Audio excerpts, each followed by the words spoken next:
Welcome back dear students. हम genetics start यहाँ पर करने वाले हैं। इस वाले टॉपिक में देखने वाले हैं जेनेटिक्स के कई सारे इंपॉर्टेंट टॉपिक हम देख चुके हैं। यहाँ पर आज भी यहाँ पर जो टॉपिक हम कर रहे हैं इसमें हम देखने वाले हैं टीआरएनए यानी कि जो ट्रांसफर आरएनए होता है उसके बारे में कई सारी इंपॉर्टेंट चीज़ें हम यहाँ पर डिस्कस करने वाले हैं।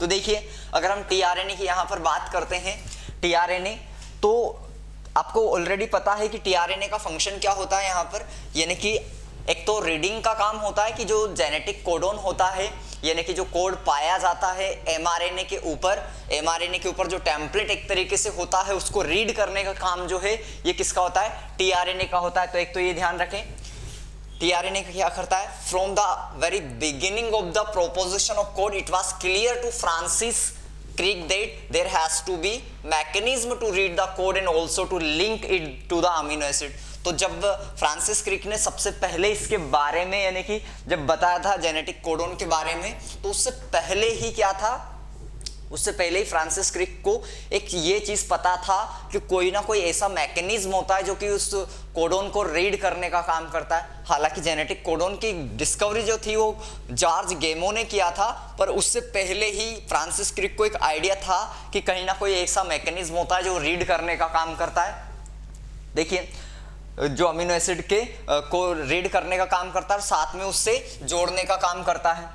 Because amino acid have no structural specialties to read the code uniquely। तो क्योंकि जो अमीनो एसिड है उनके पास ऐसी कोई स्ट्रक्चर में स्पेसिफिसिटी नहीं होती है कि वो क्या कर सकते उसको रीड कर सकती है कोड को। He postulate the presence of an adapter molecule that would on one hand read the code and on other hand would bind to specific amino acid। तो यानी कि वो क्या करता है, एक तरफ तो रीड करने का काम करता है, वहीं दूसरी तरफ क्या करता है, बाइंड करने का काम करता है अमीनो एसिड के साथ। तो ये कुछ इंपॉर्टेंट चीजें आपको ध्यान रखना है। The tRNA then called sRNA. अब यहाँ पर कुछ इंपॉर्टेंट चीजें याद रखना है कि टीआरएनए ट्रांसफर आरएनए को ही कहा जाता है एसआरएनए या फिर सोल्यूबल आरएनए कहा जाता है। ये बार बार एग्जाम में आपसे सिंपल सा क्वेश्चन पूछा जाता है कि बताइए एसआरएनए जो है हमारा वो क्या है। एसआरएनए का आपका क्वेश्चन पूछा जाता है कि एसआरएनए क्या है, सोल्यूबल आरएनए क्या है, क्योंकि यहाँ जनरली ये सोडियम क्लोराइड के सॉल्यूशंस के अंदर जो होता है ये सोल्यूबल होता है, इस वजह से इसको जनरली हम क्या कहते हैं, सोल्यूबल आरएनए मानते हैं। Was known before the genetic code was postulated, यानी कि जब जेनेटिक कोडोन जो थे उनको जब फाइनली बताया गया कि ट्रिपलेट्स होते हैं, इन सारी चीज़ों को बताया गया, उससे पहले ही इसकी डिस्कवरी यहाँ पर हो चुकी थी, ये ध्यान रखना है आपको। However, its role as an adapter molecule was assigned much later। पर इसका अडाप्टर मॉलिक्यूल की तरह जो काम करता है, अडाप्टर का मतलब क्या है, यानी कि इसको ऊपर ये क्या कर सकता है, अमीनो एसिड को बिठा सकता है, अडाप्ट करवा सकता है, इसलिए इसे क्या कहा जाता है, एज ए अडाप्टर मॉलिक्यूल इसको माना जाता है, ध्यान रखना है। ओके, तो ये चीजें आपको यहाँ पर क्लियर करना है। अब अगर आप देखते हैं यहाँ पर एक टीआरएनए का अगर यहाँ पर देखते हैं तो टीआरएनए में आपको चार मेनली हम ये कहते हैं कि इसमें शेप जो होता है इस तरीके का टीआरएनए का मिलता है आपको। यहाँ पर आप देखेंगे इस तरीका के शेप जिसमें चार आपको आर्म्स मिलते हैं, मेनली 4 आर्म्स यहाँ पर पाए जाते हैं टीआरएनए के पास में। क्लियर, ये ध्यान रखना है आपको।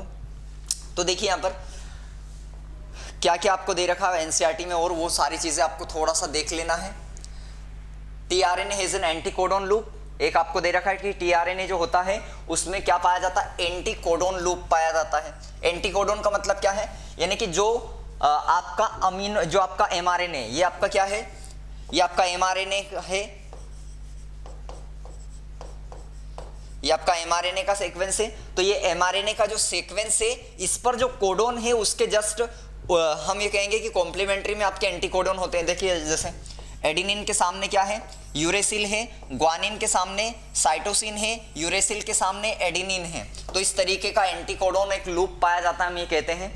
तो कोडोन के जस्ट कॉम्प्लीमेंट्री जो होता है यहाँ पर एंटीकोडोन लूप पाया जाता है। तो एक क्या होता है इसके पास, टीआरएनए के पास एक एंटीकोडोन लूप होता है that is basis complementary to the code, यानी कि आपका जो कोड दे रखा है एमआरएनए के ऊपर उसके कॉम्प्लीमेंट्री ये पाया जाता है।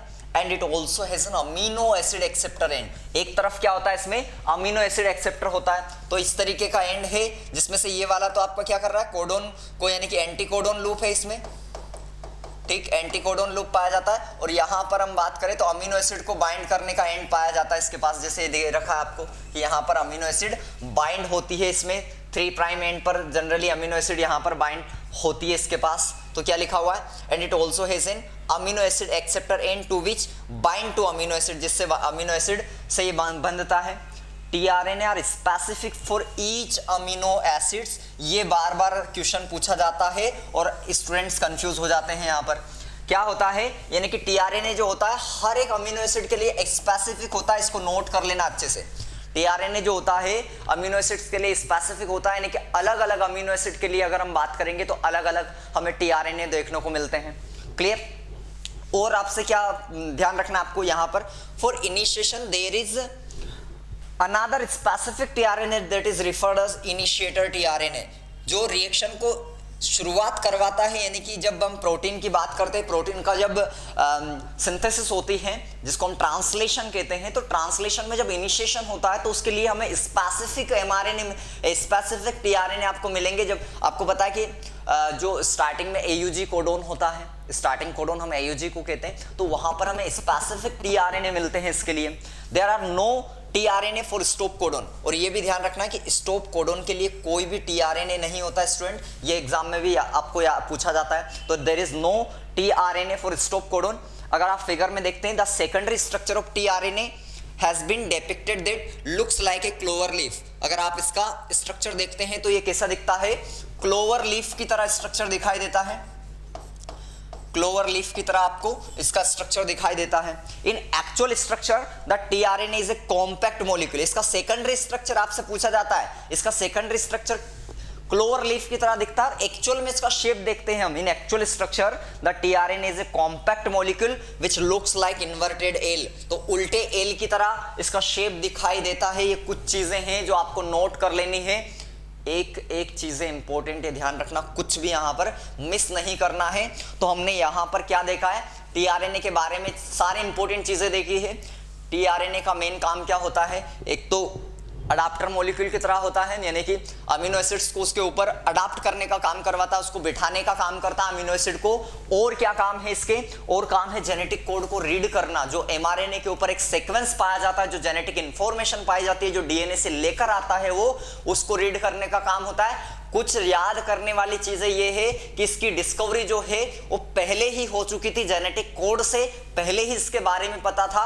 और क्या इंपॉर्टेंट चीजें जो आपको याद रखने वाली है वो यहां पर है कि स्पेसिफिक अमीनो एसिड के लिए, यानी कि हर एक अमीनो एसिड के लिए स्पेसिफिक टीआरएनए पाए जाते हैं। इनिशिएशन यानी कि हम ये कहेंगे इनिशियल जो टीआरएनए होते हैं जो कि शुरुआत करते हैं ट्रांसलेशन की, वो अलग पाए जाते हैं। और एक चीज याद रखना है कि जो स्टॉप में हम ये कहेंगे कि जो इस रिएक्शन को स्टॉप करवाते हैं, जो स्टॉप कोडोन पाए जाते हैं, स्टॉप कोडोन के लिए कोई भी टीआरएनए नहीं पाया जाता है और इसी वजह से उनको रीड करने वाला कोई नहीं होता और इसलिए वहां पर कोई अमीनो एसिड बाइंड नहीं होती है। और इस वजह से फाइनली ट्रांसलेशन की प्रोसेस जो होती है वो क्या हो जाती है, टर्मिनेट हो जाती है, रुक जाती है स्टॉप कोडोन पर जाके। तो स्टूडेंट ये सारी चीजें हमने यहाँ पर डिस्कस करी है। आई होप कि आपको ये सारी चीजें जो है यहाँ पर एक एक चीजें समझ में आई होगी टीआरएनए के बारे में। हम मिलते हैं नेक्स्ट लेक्चर में इंपॉर्टेंट टॉपिक के साथ।